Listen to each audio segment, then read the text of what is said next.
ಬಿಜೆಪಿಯಲ್ಲಿ ಇಷ್ಟು ದಿನಗಳ ಕಾಲ ರಾಜ್ಯಾಧ್ಯಕ್ಷರ ಬದಲಾವಣೆ ಆಗಬೇಕು, ವಿಜೇಂದ್ರ ಅವರನ್ನ ಕೆಳಗಿಳಿಸಬೇಕು ಅಂತ ಒಂದು ಬಣ ಪಟ್ಟು ಹಿಡ್ಕೊಂಡು ಕೂತ್ಕೊಂಡಿತ್ತು. ಬಟ್ ಪರಿಸ್ಥಿತಿ ಹಂಗಿಲ್ಲ. ಬಿಜೆಪಿಯ ಹೈಕಮಾಂಡ್ ಬಹುತೇಕ ವಿಜೇಂದ್ರ ಅವರೇ ರಾಜ್ಯಾಧ್ಯಕ್ಷ ಸ್ಥಾನದಲ್ಲಿ ಮುಂದುವರಿಯೋದು ಅನ್ನೋ ರೀತಿಯಲ್ಲಿ ನಿರ್ಧಾರ ಮಾಡಿದಂಗೆ ಕಾಣಿಸ್ತಾ ಇದೆ. ಹಾಗಾಗಿ ರಾಜ್ಯ ಬಿಜೆಪಿಯಲ್ಲಿ ವಿಜೇಂದ್ರ ಅವರೇ ಬಾಸ್.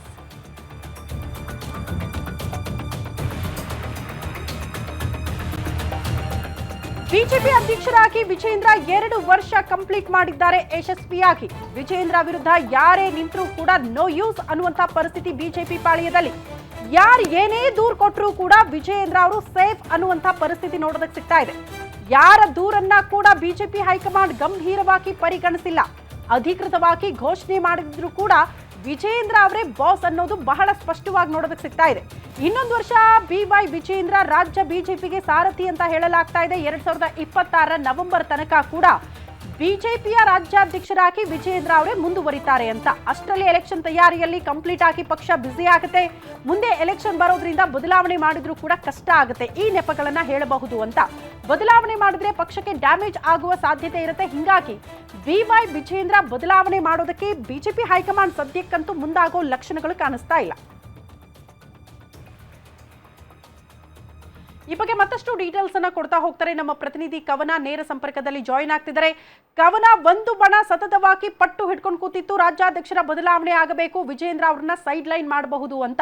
ಬಟ್ ಬಿಜೆಪಿ ಹೈಕಮಾಂಡ್ ಯಾವುದಕ್ಕೂ ಕೂಡ ಮನೆ ಹಾಕಿಲ್ಲ. ಒನ್ಸ್ ಅಗೇನ್ ವಿಜೇಂದ್ರ ಅವರನ್ನೇ ರಾಜ್ಯಾಧ್ಯಕ್ಷರಾಗಿ ಮುಂದುವರಿಸುವಂತ ನಿರ್ಧಾರಕ್ಕೆ ಬಂದಿದ್ದಾರಾ? ಅಧಿಕೃತವಾಗಿ ಘೋಷಣೆ ಮಾಡದಿದ್ರು ಕೂಡ ಪರಿಸ್ಥಿತಿ ಹಂಗೆ ನೋಡೋದಕ್ಕೆ ಸಿಗ್ತಾ ಇದೆ. ಏನ್ ಪ್ಲಾನ್ ಆಗ್ತಾ ಇದೆ ಅಂತ?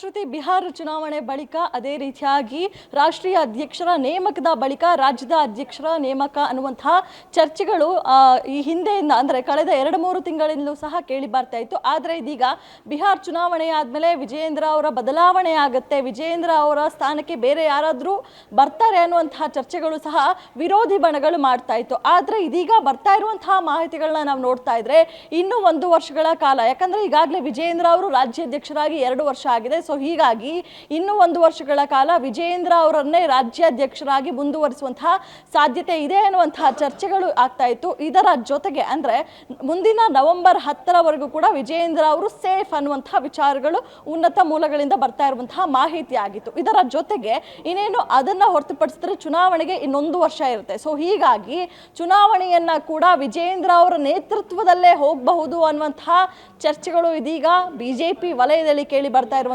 ಅದೇ ರೀತಿಯಾಗಿ ವಿರೋಧಿ ಬಣಗಳು ವಿಜೇಂದ್ರ ಅವರ ಬದಲಾವಣೆಗೆ ಕಾಯ್ತಾ ಇದ್ರೆ, ಇತ್ತ ವಿಜೇಂದ್ರ ಅವ್ರಿಗೆ ಈಗಾಗಲೇ ಖಚಿತ ಆಗಿರುವಂಥದ್ದು ಇನ್ನು 1 ವರ್ಷಗಳ ಕಾಲ ನಾನೇ ಮುಂದುವರ್ತೀನಿ ಅನ್ನುವಂಥದ್ದು. ಯಾಕಂದ್ರೆ ಕಳೆದ 2 ದಿನಗಳ ಹಿಂದೆ ಅಷ್ಟೇ ವಿಜೇಂದ್ರ ಅವರು ಮಾಧ್ಯಮಗಳಿಗೆ ಹೇಳಿಕೆಯನ್ನ ಕೊಡ್ತಾ ಇರುವಂತಹ ಸಂದರ್ಭದಲ್ಲಿ ನಾನು ರಾಜ್ಯಾಧ್ಯಕ್ಷನಾಗಿ ಕೆಲಸವನ್ನ ಮುಂದುವರಿಸಿಕೊಂಡು ಹೋಗ್ತೀನಿ ಅನ್ನುವಂತಹ ಸುಳಿವನ್ನ ಕೊಟ್ಟಿದ್ರು. ಸೊ ಹೀಗಾಗಿ 1 ವರ್ಷಗಳ ಕಾಲ ವಿಜೇಂದ್ರ ಅವರು ಮುಂದುವರಿತಾರೆ. ನಂತರ ಇನ್ನು 1 ವರ್ಷ ವಿಜೇಂದ್ರ ಅವರ ನೇತೃತ್ವದಲ್ಲಿ, ಅಷ್ಟರಲ್ಲಿ ಬಿಜೆಪಿಯಲ್ಲಿ ಹಿಡಿತವನ್ನ ಸಾಧಿಸಿಕೊಂಡಿರ್ತಾರೆ. ಈಗಾಗಲೇ ಹಿರಿಯ ನಾಯಕರನ್ನ ಕೂಡ ಭೇಟಿ ಆಗ್ತಾ ಇದ್ದಾರೆ, ವಿಶ್ವಾಸಕ್ಕೆ ತೆಗೆದುಕೊಳ್ಳೋದಕ್ಕೆ ಕೂಡ ಮುಂದಾಗ್ತಾ ಇದ್ದಾರೆ. ಇನ್ನು 1 ವರ್ಷಗಳಲ್ಲಿ ವಿರೋಧಿ ಬಣಗಳನ್ನ ಕೂಡ ಸೆಳೆಯುವಂತಹ ತಂತ್ರವನ್ನ ವಿಜೇಂದ್ರ ಅವರು ರೂಪಿಸ್ಕೊಂಡಿರ್ತಾರೆ ಅನ್ನುವಂಥದ್ದು ಈಗ ಬರ್ತಾ ಇರುವಂತಹ ಮಾಹಿತಿ.